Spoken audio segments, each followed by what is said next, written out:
নমস্কার। পৃথিবীর পথে চলতে চলতে আমরা ঊনবিংশ শতক পেরিয়ে বিংশ শতকে এসে পৌঁছেছি। বিংশ শতকের শুরুর দিকে সমগ্র ভারতবর্ষকে নাড়িয়ে দেওয়ার মতো বা বিশেষ করে বাংলাকে নাড়িয়ে দেওয়ার মতো সবথেকে তীব্র যে ঘটনাটি ঘটেছিল আপনারা সকলেই জানেন, 1905 সালের বঙ্গভঙ্গ। এবং এই বঙ্গভঙ্গের সাথে লর্ড কার্জনের নাম ওতপ্রোতভাবে জড়িত আছে। কার্জন 1899 খ্রিস্টাব্দে ভাইসরয় হওয়ার পরেই তার প্রথম এবং শেষ পদক্ষেপ ছিল ভারতে উদীয়মান জাতীয়তাবাদী আন্দোলনকে এবং বিশেষ করে ভারতবর্ষের জাতীয়তাবাদী আন্দোলনের যে সন্তান সেই জাতীয় কংগ্রেসকে ধূলিসাৎ করে দেওয়া। ঊনবিংশ শতকের মাঝামাঝি সময় থেকে ভারতবর্ষের জাতীয়তাবাদী আন্দোলনের যে বীজ অঙ্কুরোদ্গম হচ্ছিল, আপনারা সকলেই জানেন যে 1885 খ্রিস্টাব্দে জাতীয় কংগ্রেস প্রতিষ্ঠার মাধ্যমে সেই বীজ একটি মহীরুহে পরিণত হলো। ব্রিটিশ সরকার ভেবেছিলেন জাতীয় কংগ্রেস হয়তো নিয়মতান্ত্রিক আন্দোলনের মধ্যে সীমিত থাকবে এবং সমগ্র ভারতবর্ষের জাতীয়তাবাদী আন্দোলনের নেতৃত্ব দিলেও ব্রিটিশ বিরোধী এমন কোনো বৃহৎ অর্থে আন্দোলনে তারা আবির্ভূত হবে না। সেই উদ্দেশ্য নিয়েই দেখব 1885 খ্রিস্টাব্দে বোম্বাইয়ে জাতীয় কংগ্রেসের প্রতিষ্ঠা হচ্ছে। কিন্তু মজার বিষয় হলো 1886 খ্রিস্টাব্দে যখন কলকাতায় জাতীয় কংগ্রেসের সম্মেলন বসছে, সেই সম্মেলনে সুরেন্দ্রনাথ বন্দ্যোপাধ্যায় সহ বাংলা কেন্দ্রিক বহু নেতা যারা এই জাতীয় কংগ্রেসের মধ্যে অন্তর্ভুক্ত হচ্ছে। জাতীয় কংগ্রেসের প্রথম সম্মেলনে সুরেন্দ্রনাথ বন্দ্যোপাধ্যায়ের মতো সজ্জন ব্যক্তিদের হিউম বা লর্ড ডাফরিন আমন্ত্রণ করেননি। আমন্ত্রণ করেনি এই ভেবে যে সুরেন্দ্রনাথ বন্দ্যোপাধ্যায়ের মতো যদি কোনো ব্যক্তি যিনি ইংরেজ বিরোধিতায় প্রথম সারিতে এবং চরম বিরোধিতায় অবতীর্ণ হয়েছেন, সেরকম ব্যক্তির হাতে যদি জাতীয় কংগ্রেসের ক্ষমতা তুলে দেওয়া হয়, তাহলে ব্রিটিশরা প্রতি পদে পদে সমস্যার সম্মুখীন হবে। কিন্তু কালের নিয়মে ঠিক তার পরের বছরে অর্থাৎ 1886 খ্রিস্টাব্দের কলকাতায় অনুষ্ঠিত জাতীয় কংগ্রেসের দ্বিতীয় সম্মেলনে সুরেন্দ্রনাথ বন্দ্যোপাধ্যায় জাতীয় কংগ্রেসের সঙ্গে অন্তর্ভুক্ত হচ্ছেন। এবং এই পর্বে আরো একটি ধারা আমাদের চোখে পড়বে, যেটা আমি পূর্ববর্তী ভিডিওতে আলোচনা করেছি, যেখানে কংগ্রেসের নিয়মতান্ত্রিক আন্দোলনের বাইরে বেরিয়ে এসে চরমপন্থী রাজনীতির একটি উদ্ভব আমরা লক্ষ্য করছি।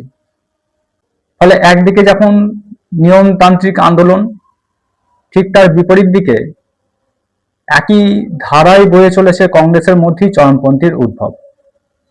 এই দুই মিলেমিশে সারা ভারতবর্ষ জুড়ে একটি জাতীয়তাবাদের সমীকরণ আমরা দেখতে পাচ্ছি।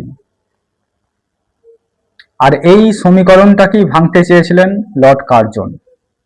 প্রাথমিক পর্বে লর্ড কার্জন মূলত দুটি কাজ করলেন। একটি, 1899 খ্রিস্টাব্দে তিনি ভাইসরয় হয়ে এসেই কলকাতা পৌরসভা আইন চালু করে পৌরসভার সমস্ত দায়িত্ব এবং প্রতিনিধিত্বমূলক যে ব্যবস্থা ছিল সেখান থেকে ভারতীয় প্রতিনিধিদের সংখ্যা যাতে কমিয়ে আনা যায় সেই চেষ্টা করলেন। এর ঠিক কয়েক বছর পর অর্থাৎ 1904 খ্রিস্টাব্দে কলকাতা বিশ্ববিদ্যালয় আইন তৈরি করে বিশ্ববিদ্যালয়গুলির ওপরে সরকারি নিয়ন্ত্রণ বৃদ্ধি করলেন। এই দুটি কার্যকলাপ আপামর বাঙালি তথা ভারতবাসীকে চরম বিচলিত করে তুলল এবং নিঃসন্দেহে জাতীয় কংগ্রেস তার বিরুদ্ধে সোচ্চার হলেন। ঠিক এই পর্বে লর্ড কার্জন জাতীয় কংগ্রেস সম্পর্কে একটি মন্তব্য করেছিলেন 1900 সালে। সেখানে তিনি বলছেন যে আমার একমাত্র লক্ষ্য ভারতের জাতীয়তাবাদের ধ্বংস সাধন এবং জাতীয় কংগ্রেস যাতে শান্তিপূর্ণভাবে মৃত্যু হতে পারে তাকে সাহায্য করা। যখন এই সমস্ত পরিস্থিতির জন্য সমগ্র বাংলা তথা ভারতবর্ষের মানুষ, অবশ্যই শিক্ষিত সম্প্রদায়ের মানুষ ক্ষুব্ধ হয়ে রয়েছেন, ঠিক সেই সময় লর্ড কার্জনের একটি বড় এবং গুরুত্বপূর্ণ পদক্ষেপ হল 1905 সালে বঙ্গভঙ্গ কার্যকর করা। তো বিশেষ করে বাংলাকে কেন্দ্র করে কংগ্রেসের নরমপন্থী আন্দোলনের তীব্রতা এবং সাথে সাথে চরমপন্থী আন্দোলনের আবির্ভাব, যার কেন্দ্রবিন্দু সেই বাংলাই ছিল, বিপিনচন্দ্র পাল হোক বা অরবিন্দ ঘোষ হোক, তারা নেতৃত্ব দিচ্ছেন। এই উভয়মুখী সাঁড়াশি চাপে পড়ে ব্রিটিশ সরকার কিন্তু নাজেহাল অবস্থা ছিল। তাই কার্জন ঠিক করলেন যে বাংলাকে যদি আমরা ভাগ করে দিতে পারি, তাহলে এই যে কংগ্রেসী আন্দোলন এবং কংগ্রেসের মধ্যে যে দুটো ধারার আন্দোলন এবং কংগ্রেসের নেতৃত্বে সারা ভারতবর্ষ জুড়ে যে জাতীয়তাবাদী চেতনার উন্মেষ, সেটাকে আমরা দমিয়ে রাখতে পারবো। তবে ইতিহাস বলছে লর্ড কার্জন বঙ্গভঙ্গ কার্যকর করলেও তিনি কিন্তু বঙ্গভঙ্গের প্রকৃত উদ্যোক্তা ছিলেন না। কারণ আমরা যদি একটু 19বিংশ শতকের শেষের দিকে ফিরে যাই, সেখানে আমরা দেখব যে বহু আমলারা যারা বাংলাকে বিভাজন করার জন্য চেষ্টা চালিয়েছিলেন। অবশ্যই তার কারণ ছিল প্রশাসনিক এবং অর্থনৈতিক, কিন্তু কার্জন কি করলেন, তার প্রাথমিক পর্বে রাজনৈতিক উদ্দেশ্য না থাকলেও বাংলাকে কেন্দ্র করে জাতীয়তাবাদী আন্দোলনের উন্মেষ এবং বিশেষ করে বাঙালিরা কংগ্রেসের নেতৃত্ব গ্রহণ করার ফলে যে কংগ্রেসের মধ্যে যে একটি উন্মাদনা তৈরি হয়েছে, সেটিকে ধ্বংস করা যায়। তো আমরা যদি একটু ইতিহাস ঘেঁটে দেখি, তাহলে দেখতে পাবো 1854 খ্রিস্টাব্দে কিন্তু বাংলা, বিহার, উড়িষ্যা এবং আসাম প্রদেশকে সংযুক্ত করে একজন লেফটেন্যান্ট গভর্নরের হাতে অর্পণ করা হয়েছিল। তখন এর আয়তন ছিল প্রায় 2,53,000 বর্গ মাইল এবং এই প্রদেশের সর্বমোট জনসংখ্যা ছিল 4,60,00,000 মতো। অর্থাৎ উত্তর পশ্চিম সীমান্ত প্রদেশ বাদ দিলে সমগ্র ভারতবর্ষই ছিল বাংলা প্রদেশের অন্তর্ভুক্ত এবং যার কেন্দ্র ছিল কলকাতা। এত বৃহৎ এলাকা জুড়ে একটি প্রদেশ হওয়ার ফলে কি হয়েছে, 1867 খ্রিস্টাব্দে যখন উড়িষ্যায় প্রবলভাবে দুর্ভিক্ষ হচ্ছে, তখন ত্রাণ তহবিল কাজে কলকাতা থেকে নিয়ন্ত্রণ করা, অর্থাৎ সেই দুর্ভিক্ষকে নিয়ন্ত্রণ করা কোনো মতেই সহজ হয়ে ওঠেনি এবং সেই দুর্ভিক্ষে বহু মানুষের প্রাণ যায়। তার কারণ একমাত্র ছিল সেটা কলকাতা থেকে উড়িষ্যার দূরত্ব। ঠিক একইভাবে কলকাতা থেকে আসামের দূরত্ব ছিল অনেক বেশি। তাই প্রাথমিক পর্বে 1874 খ্রিস্টাব্দে 20 লক্ষ মানুষের জনসমষ্টি অন্তর্ভুক্ত আসামকে বাংলা প্রদেশ থেকে বিচ্ছিন্ন করা হচ্ছে এবং গোয়ালপাড়া, শ্রীহট্ট এবং কাছাড় এই 3টি বাংলাভাষী প্রদেশকে আসামের সঙ্গে সংযুক্ত করে একটি আলাদা প্রদেশ করা হচ্ছে। এর ঠিক কিছু বছর পর 1896 খ্রিস্টাব্দে আসামের সঙ্গে ঢাকা এবং ময়মনসিংহ এই দুটি এলাকাকে যুক্ত করার একটি প্রবণতা করলে সেই দুটি প্রদেশ থেকে, অর্থাৎ ঢাকা এবং ময়মনসিংহের প্রদেশের মানুষের তরফ থেকে কিন্তু তীব্র প্রতিবাদের সম্মুখীন হতে হয়। এই প্রতিবাদের ফলেই ব্রিটিশরা অবশেষে এই পরিকল্পনা আর কার্যকর করেননি। তাই অধ্যাপক অমলেশ ত্রিপাঠী তার স্বাধীনতা সংগ্রামে ভারতের জাতীয় কংগ্রেস শীর্ষক গ্রন্থে খুব সঠিকভাবে উল্লেখ করেছেন যে লর্ড কার্জনের অনেক আগেই ইংরেজ সিভিলিয়ানরা বাংলা বিভাগের পরিকল্পনা করেছিলেন, তবে তা সবটাই ছিল প্রশাসনিক সুবিধার্থে। কিন্তু 1903 খ্রিস্টাব্দে যখন লেফটেন্যান্ট গভর্নর ফ্রেজার বাংলা বিভাজনের নতুন করে পরিকল্পনা দিলেন এবং সেই 1903 খ্রিস্টাব্দেরই তেসরা ডিসেম্বর যখন ভারত সরকারের স্বরাষ্ট্র সচিব রিসলে তার একটি পরিকল্পনা ঘোষণা করেন এবং এই পরিকল্পনায় রিজলে বলেন যে চট্টগ্রাম, ঢাকা এবং ময়মনসিংহকে আসামের সঙ্গে সংযুক্ত করে একটি পৃথক প্রদেশ গঠন করা হবে। এই পরিকল্পনা শোনার পর কার্জনের গলায় এখন প্রশাসনিক স্বর ত্যাগ হয়ে রাজনৈতিক সুর শোনা যায়।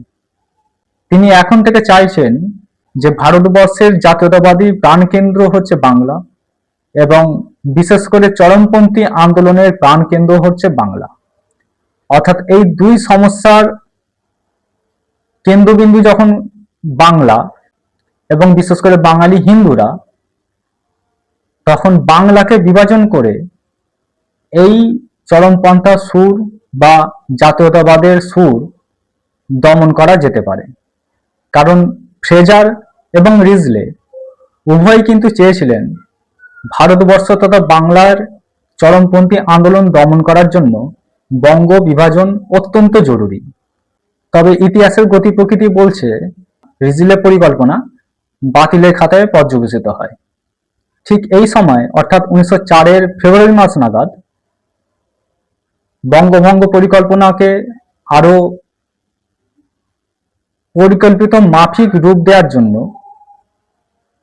লর্ড কার্জন কি করছেন, পূর্ববঙ্গের বিভিন্ন মুসলিম লিডারদের সঙ্গে দেখা করছেন এবং পূর্ববঙ্গের মুসলিম মানুষদের বোঝাচ্ছেন যে যদি বঙ্গ বিভাজন হয় তাহলে কিন্তু মুসলিম সংখ্যাগরিষ্ঠ পূর্ববঙ্গে মুসলিম সম্প্রদায় কিন্তু আরো অধিক পরিমাণে সুযোগ সুবিধা গ্রহণ করবেন বা পাবেন।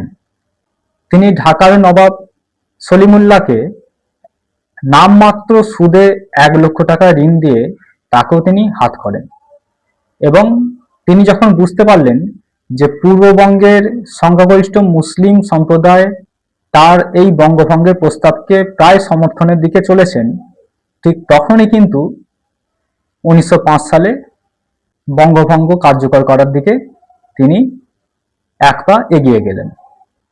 কার্জন তার নতুন পরিকল্পনা অনুযায়ী বাংলাকে যে দুটি ভাগে ভাগ করলেন অর্থাৎ পূর্ববঙ্গ এবং পশ্চিমবঙ্গ, সেই পূর্ববঙ্গের মধ্যে অন্তর্ভুক্ত ছিল মালদা, দার্জিলিং, পার্বত্য ত্রিপুরা, আসাম এবং বর্তমানে আমরা যে বাংলাদেশ দেখছি সেই বাংলাদেশকে, এবং পশ্চিমবঙ্গের মধ্যে অন্তর্ভুক্ত হলো অবশিষ্ট বাংলা, বিহার এবং উড়িষ্যা। এই 3টি প্রদেশকে নিয়ে গঠিত হলো বঙ্গপ্রদেশ এবং পূর্ববঙ্গকে নিয়ে গঠিত হলো পূর্ববঙ্গ ও আসাম নামক পৃথক একটি প্রদেশ, যেখানে পৃথক একজন স্বতন্ত্র লেফটেন্যান্ট হিসাবে একজন ব্যক্তি এই প্রদেশটিকে শাসন ক্ষমতা গুরু দায়িত্ব পালন করবে। পূর্ববঙ্গ ও আসাম প্রদেশের রাজধানী হবে ঢাকা এবং বঙ্গপ্রদেশ তার রাজধানী হবে কলকাতা। বঙ্গভঙ্গের সাপেক্ষে কার্জনের কয়েকটি যুক্তি আমরা আলোচনা করব যে এত বড় বৃহৎ একটি বঙ্গপ্রদেশকে একজন মাত্র গভর্নরের পক্ষে শাসন ক্ষমতাকে ধরে রাখা অত্যন্ত অকৃতিকর বা অস্বাস্থ্যকর। কলকাতা থেকে দুর্গম এলাকা যেমন পার্বত্য ত্রিপুরা বা আরো দূরে বিহার বা উড়িষ্যা, এই সমস্ত এলাকায় শাসন করাটা অনেকটা ব্যয় সাপেক্ষ এবং সময় সাপেক্ষ। কলকাতা কেন্দ্রিক প্রশাসনিক কার্যকলাপ পরিচালনা করার জন্য আসাম, বিহার বা উড়িষ্যার মতো যে দূরবর্তী প্রদেশ, তার উন্নয়ন এবং আইন শৃঙ্খলা রক্ষা ব্যাহত হওয়ার অন্যতম কারণ এই দূরত্ব। কার্জনের এই সমস্ত যুক্তি বলাই বাহুল্য বাংলার জাতীয়তাবাদে উদ্বুদ্ধ মানুষজন কার্যত খারিজ করে দিয়ে বঙ্গভঙ্গ বিরোধী আন্দোলন শুরু করলেন এবং বিশেষ করে কেমব্রিজ ঐতিহাসিকরা বঙ্গভঙ্গ বিরোধী স্বদেশী আন্দোলন বা বয়কট আন্দোলনকে সমালোচনা করে বলছেন যে গুটি কয়েক মানুষের স্বার্থের আঘাত লাগার জন্য তারা নাকি এই বঙ্গভঙ্গ বিরোধী আন্দোলন শুরু করেছিলেন। এই কেমব্রিজ ঐতিহাসিক গোষ্ঠী দেখাচ্ছেন, যদি বাংলা বিভাজন হয় এবং পূর্ববঙ্গ ও আসামকে বাংলা প্রদেশ থেকে যদি পৃথক করা হয়, তাহলে প্রশাসনিক যে সুযোগ সুবিধা, অর্থাৎ বিভিন্ন ক্ষেত্রে চাকরি বাকরির সুযোগ সুবিধা, এই শিক্ষিত মধ্যবিত্ত সম্প্রদায়ের হাত থেকে বেরিয়ে আসবে। তাই তারা নাকি এই বঙ্গভঙ্গ চান না এবং বঙ্গভঙ্গ বিরোধী আন্দোলন করছেন এবং তার কাল্পনিক স্বার্থান্বেষী আন্দোলন বলে তারা দাগিয়ে দিচ্ছেন। কিন্তু ইতিহাস পড়লে আমরা জানতে পারি যে এই বঙ্গভঙ্গ বিরোধী আন্দোলন কখনই স্বার্থান্বেষী ছিল না। আমরা ঊনবিংশ শতকের ইতিহাসটা যদি আমরা পড়ি, তাহলে আমরা দেখব কি তিলে তিলে ভারতবর্ষের বুকে জাতীয়তাবাদী আন্দোলনের সূচনা হচ্ছে বা জাতীয়তাবাদের উন্মেষ ঘটছে। আর এই বাংলা বিভাজন বা তার বিরুদ্ধে প্রতিক্রিয়াটাই ছিল এই জাতীয়তাবাদী অঙ্কুরোদ্গম, এবং সেটি যে ক্রমশ মহীরুহে পরিণত হচ্ছে তারই উদাহরণ। যার কারণে কিন্তু যখন বাংলা বিভাজন হচ্ছে, তখন এই সমস্ত শিক্ষিত সম্প্রদায়ের মানুষ তীব্রভাবে আন্দোলন করছেন এবং তার বহিঃপ্রকাশ পরবর্তীকালে স্বদেশী এবং বয়কট আন্দোলনের মাধ্যমে বহিঃপ্রকাশ ঘটবে।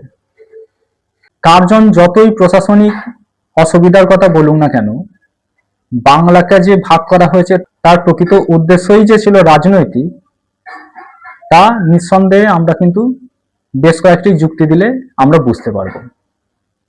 প্রথম কথা, কার্জন বলছেন যে এত বড় বৃহৎ এলাকা, এটাকে প্রশাসনিকভাবে কন্ট্রোল করাটা খুবই অসুবিধাজনক।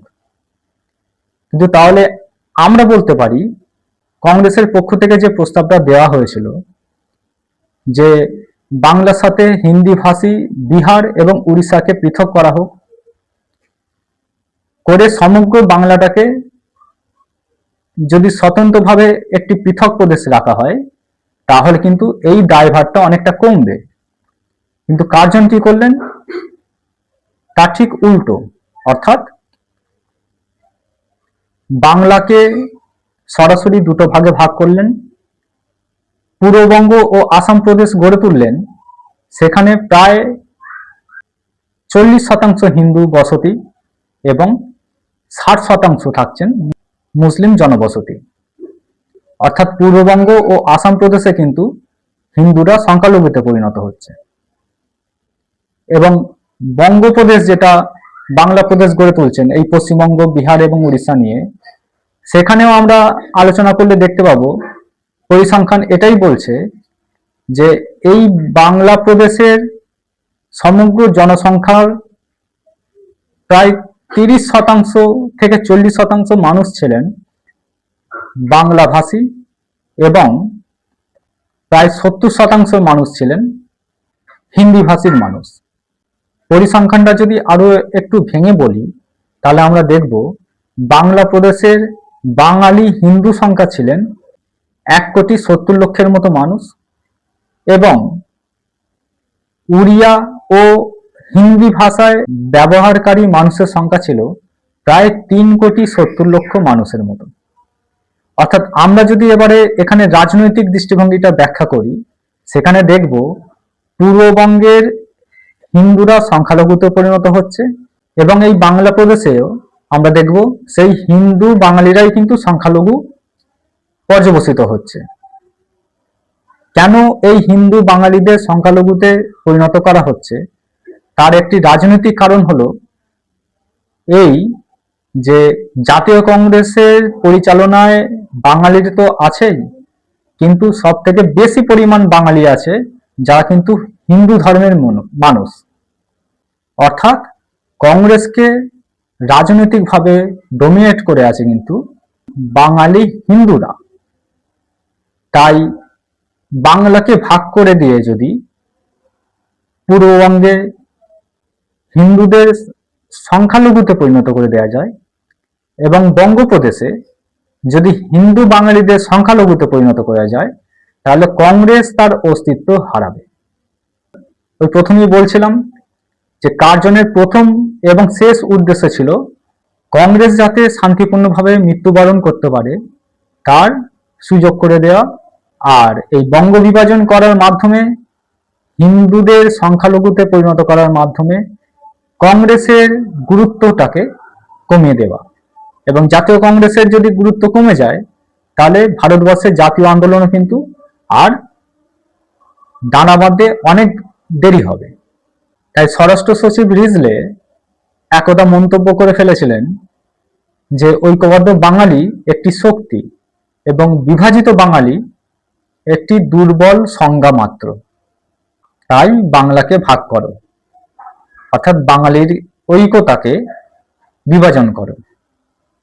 লাস্ট একটা কথা বলে আমি শেষ করব বিষয়টা, যে কার্জন কেবলমাত্র কংগ্রেসকে দুর্বল করা বা হিন্দু বাঙালিদের সংখ্যালঘুতে পরিণত করে কংগ্রেসের অভ্যন্তরীণ যে প্রাণ শক্তিকে কেড়ে নেওয়াই একমাত্র উদ্দেশ্য ছিল না।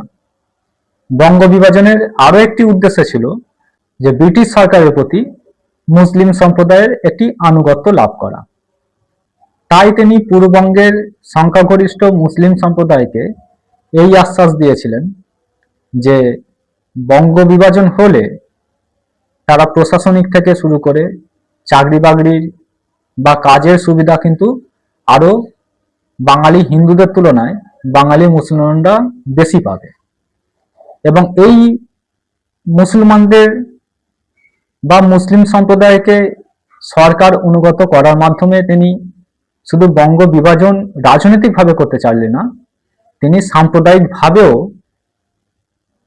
ভারতবর্ষের একটি পক্ষকে নিজের অধীনে আনতে চাইলেন। তার পরবর্তীকালে ইতিহাস আমরা দেখব যে কিভাবে এই ধর্মীয় বিভাজন নীতির মাধ্যমে আমার দেশের মানুষদের হিন্দু মুসলমানে ভাগ করে জাতি দাঙ্গা উস্কে দিয়েছিল। এবং পরবর্তীকালে আমরা দেখব যে আমার এই বৃহৎ ভারতবর্ষ কিভাবে বিভাজিত হয়ে বা টুকরো টুকরো হয়ে ভেঙে গিয়ে স্বাধীনতা লাভ করলো, যার সূচনা হয়তো এই বঙ্গভঙ্গকে দিয়েই শুরু হয়েছিল। সকলকে অসংখ্য ধন্যবাদ। সকলে অনেক ভালো থাকবেন। নমস্কার।